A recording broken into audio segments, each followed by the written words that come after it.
সুন্দর। তোর হলুদ আর রিসেপশনের ড্রেসের চেয়ে এটা বেশি ভালো লাগছে আমার। তাহলে এটা তুই পর। বিয়ে তোর, এটা পরবো আমি?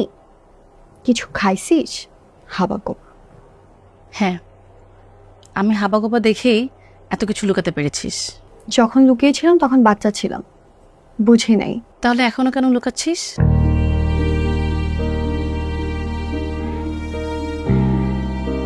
আজকে তো রাত, কি উল্টাপাল্টা বলছিস? কি লুকাচ্ছি?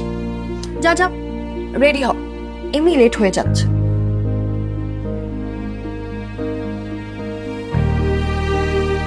আমি তোকে কতটুকু ভালোবাসি তুই জানিস?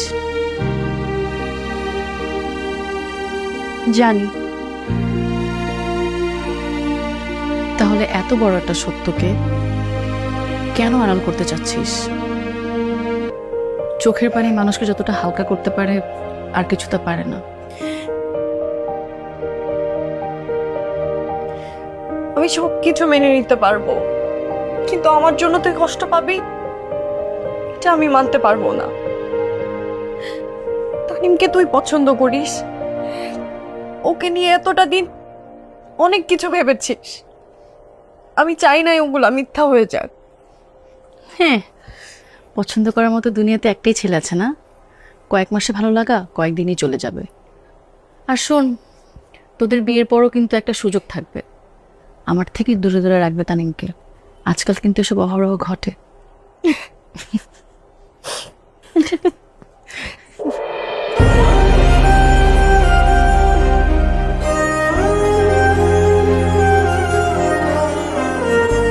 আর কাঁদিস না, মেকআপ নষ্ট হয়ে যাবে।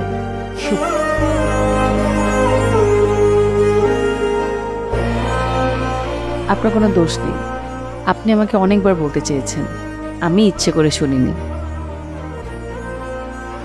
আমি বেশি ইমোশনাল কথাবার্তা বলবো না, বান্ধবী আমার আবার কেঁদে ফেলবে, আবার মেকআপ নষ্ট হবে।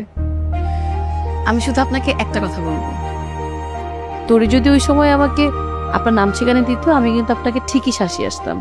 তখন তো প্রেমিক ছিলেন, এখন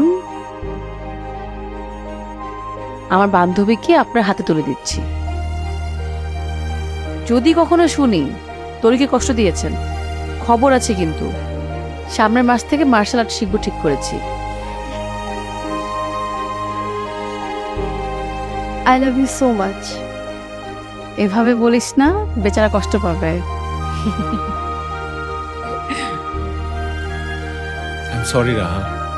এটা বলে তো পার পাওয়া যাবে না, মাঝে মাঝে আমাকে স্ট্যান্ড আপ কমেডি দেখতে নিয়ে যেতে হবে। যেতে দিবি? যখন খুশি নিয়ে যাস।